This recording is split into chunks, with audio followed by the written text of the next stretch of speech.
if we want a humane society, we have to remove this sense of competitiveness to enter into children's life. They need to be allowed to be on this journey with a slow pace. We can't put them on the same pace like we are as adults. The students can't be passive learners. They have to be actively engaged with every concept, every topic, and every form of learning which happens in the classroom.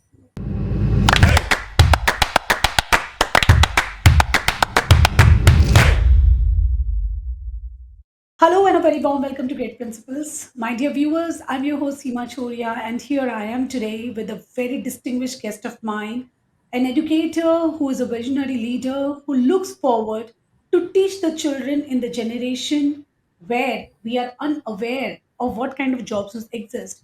Because we all know that the 70% of the jobs that we exist today will be taken up by the artificial intelligence.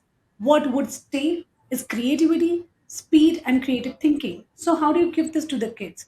It's time to refine, realign the entire teaching methodology.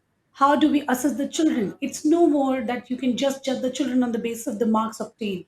It's much more to it. So let's hear it out from an educator guest of the day. She is going to tell us what would be the classrooms of 2030 to be realigned so that how it would look so that our children can get benefited most. So please welcome with me Mrs. Vandana Arora. She is principal of Nahar International School, Mumbai. Welcome to Great Principles, ma'am. I'm really honored to have you with me today. Thank you, Seema. Thank you for inviting me for this. And it's an interesting topic which I would love to discuss with you over the journey. And we are equally excited to understand that how can we give the best to our children, because this is the question. Big buzz is going around everywhere that how what is going to happen with the COVID hitting in and everything profoundly changing. All the questions are there, but before ma'am we dive into it, let's hear a little about you. What has been your journey? What inspired you to take up education as your career choice, and what were some challenges and achievement in this journey? So, Seema, it's been an interesting journey working with children. I have always been a secondary teacher right from the start of my career. If you say inspired, I think all of us have always been inspired by our teachers, and few of us got the opportunity to be a teacher. For me, it started with the CBSE curriculum. And at a very young age, when I finished my master's, that was the first time I thought I would love to teach. Started with teaching computers at that time, and it's around 25 years before, when computer itself was a new aspect, coding was new, and I started teaching it in a CBSE setup. Moving forward to my choice of subjects, which I've studied in my academic journey, which is humanities. So I took up as humanities teachers. My core subjects were history, geography, and economics in secondary years. And I think the turning point was my coming to Mumbai and getting exposed to a new ideology of teaching altogether. Being an Indian and have studied in CBSE, have taught CBSE for first 10 years of my career.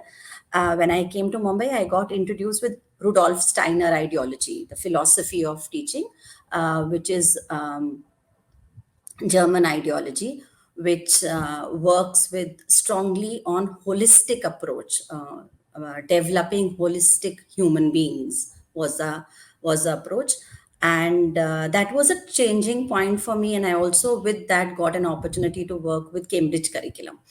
Where I started exploring teaching and learning in a very different way. And when I say different, it means not just to study and learn for the sake of an assessment, to learn for real learning, to understand, to apply your concepts better, to understand. And because I'm a humanity teacher, I would say understanding humanities subject is most crucial at that age group which I used to teach, that is the teenagers, where you understand the pros and cons, where you understand the consequences, where you understand, if you study something about, say, history of the world, how you apply it in your own life.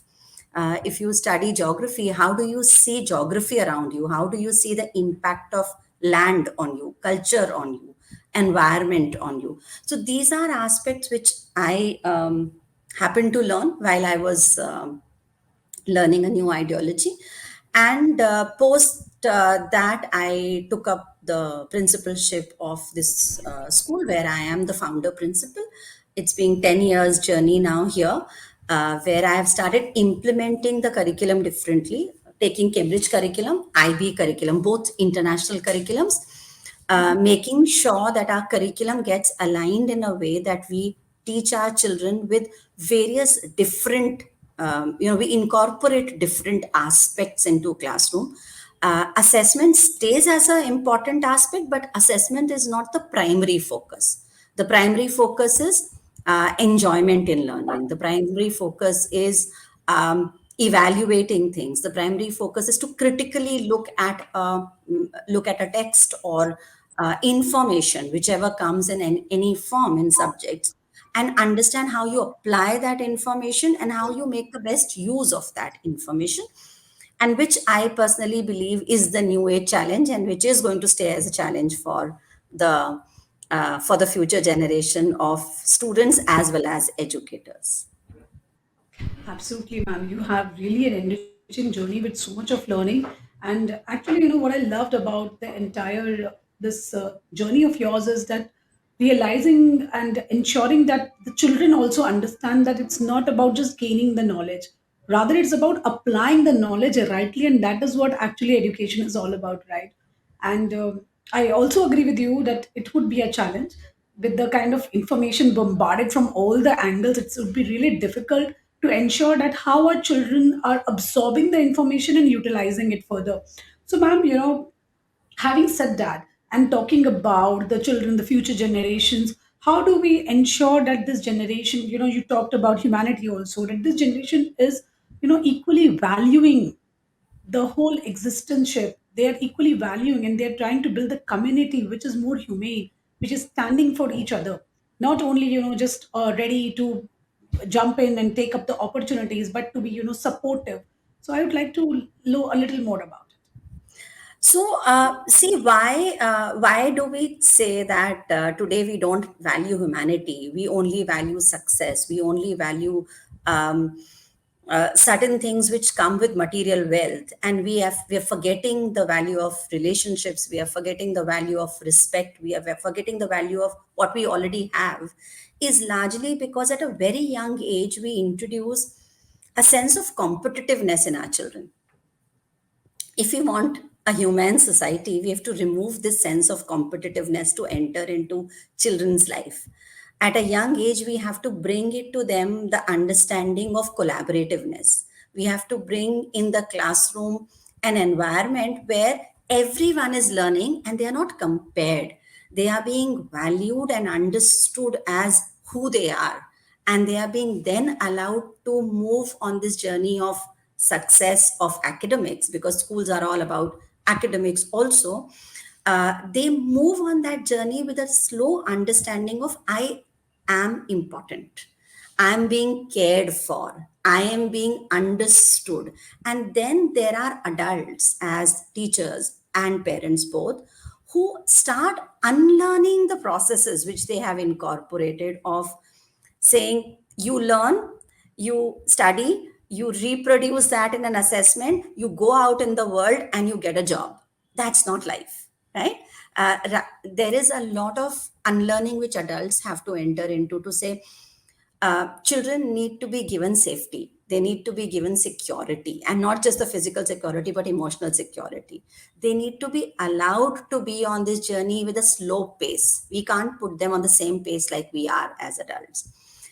There need to be reflections being incorporated in a daily school life as well as at home life. There are conversations which are built in the classroom, where if they are reading a story, say for example, they are being made to understand the story in connection to the real life connection. If they are learning mathematics, or they are learning science, or they are learning history, any subject which they are learning, all subjects have real life connections. Those real life connections have to enter into the classroom. The children need to see the relevance of what they are studying.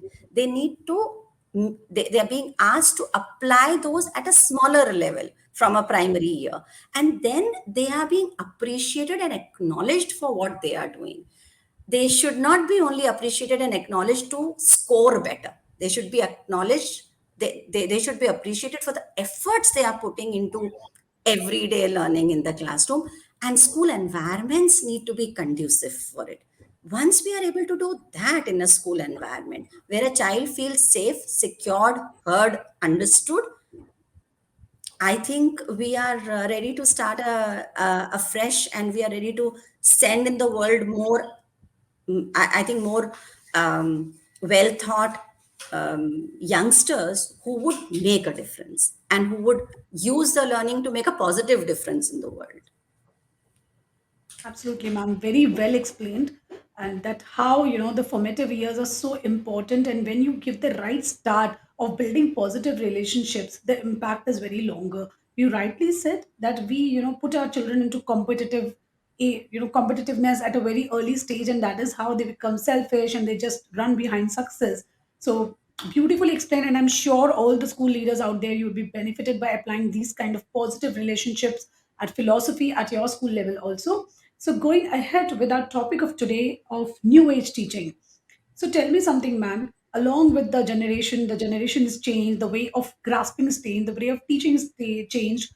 Now we don't have any more chalk duster patterns. We have smart board and all. So, what kind of teaching aid and kind of training would be required for our teachers to, ensure that they deliver the content in the right manner?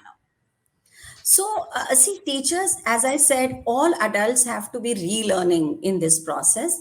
First thing, what we do, at least in our school, is we plan a training program every year. Every year, our teachers go through a training to understand the child psychology better, because more than the teaching aids, at every age group, we need to understand children, and we need to understand them from all possible aspects. So child psychology becomes extremely important. Looking at their milestones become very important. The communication of teacher and student become very important. These are the basics which are important for teachers to unlearn and then learn new. The other thing which becomes important is constantly realigning the curriculum with the requirements. So, having a set curriculum which doesn't change over the period of time doesn't work, because children can very clearly see that they are being taught something, but there is something prevalent outside. So, therefore, realigning the curriculum and also making the teachers understand that they have a guardianship towards this curriculum. They need to be constantly changing their plans, constantly changing the requirements. They need to be adopting various kind of ways to cater to various learners. There has to be learner needs being kept at the primary focus. Then what is supposed to be taught, right? How it is supposed to be taught is the new age way of looking at it. Once you understand how it is supposed to be taught, then the next step is how do we empower our learners to also have a say in the classroom. So generally, education is adult led, whereas we are dealing with a generation of children who are very aware, they are very knowledgeable, they have information and knowledge at a fingertip away. That means you have various kind of learners in the class. There could be a learner who already know more than the teacher about a subject, because that student has explored it to a different level. Today our children are being exposed to the whole world, not just online, but also travel has increased, so their awareness about the world is changing. So how this all is being considered while the teacher enters in the class and then say, fine, I have this topic to teach. What is it that you already know about this topic? What is it that you have to add on it? And then teacher becomes more of a facilitator in the class, not the not the paramount authority in the class, whereas someone who's co-learning. So she knows that she has the knowledge with her, but the application of knowledge, the processing of that knowledge, and then using that knowledge in a certain way needs to be done by keeping in mind that every child is different. Every child has a different interest area. every child has a different awareness level. How do you incorporate that all together is of prime focus, and that's what we try considering, where learners have a say in the classroom, learners have an expression in the classroom. They are part of the process of growing up with the teacher, where teacher also accepts that she's not the authority of knowledge.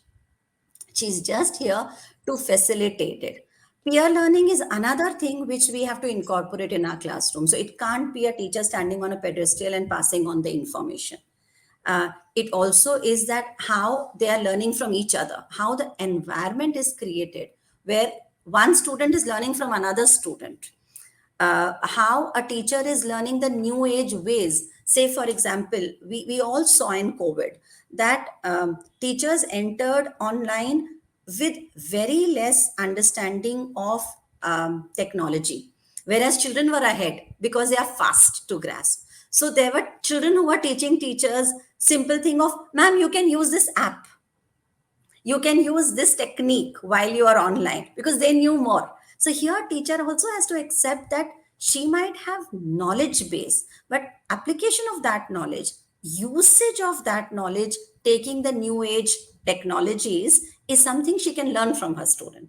So that co-learning space, classroom today has to be a co-learning space. It can't be the students can't be passive learners. They have to be actively engaged with every concept, every topic, and every form of learning which happens in the classroom. Wow. Exactly the classroom which we all imagine all the time that it should be. Welcome, noisy classrooms. No more Yes. teachers telling that this is what I'm going to teach. Rather, she is going to teach what children don't know. She is going to teach what she is, or to give the knowledge of the subject which they are not aware of, or where they are going wrong. She cannot just say this is the topic, open the book, go to this page. So now the entire the teaching learning has been changed. It's both way learning, as you rightly said. And I really the most important point which you mentioned was the regular teacher training, which is very much important to understand the psychology of the child. And when the connection is made between the child and the teacher, that is when the real learning happens. So this is what I learned today from today's episode, that it's not only about different kind of aids that you are having, or a lot of technology that you're having. Technology is a tool in your handbox which you're supposed to utilize at the maximum, so as to deliver the best of the content to the children. And I'd also be very humbled and open to learn from children also. So this was Vandana, ma'am. Ma'am, I really love your thoughts. And as whatever ma'am said today, I understood one thing, that it's gone are the days when we used to control the students, those whom we were serving. Now it's the time to unleash their talent, to understand them, and to guide them in the manner they learn. So this was a wonderful session today. And thank you, ma'am, for sharing some brilliant thoughts, and your philosophy shines in your efforts as an educator. I thoroughly enjoyed the conversation, and I'm sure my viewers gain a lot today. Thank you so much, ma'am. Thank you, Seema. It was really nice sharing my ideas with you. I hope it could be of some benefit to others.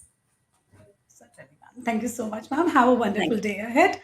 And Wish you to the all my same. dear viewers, thank you. Stay tuned as we bring in more educators from across the globe to you, sharing some wonderful ideas. Subscribe to the channel if you haven't already. Thank you, ma'am, once again.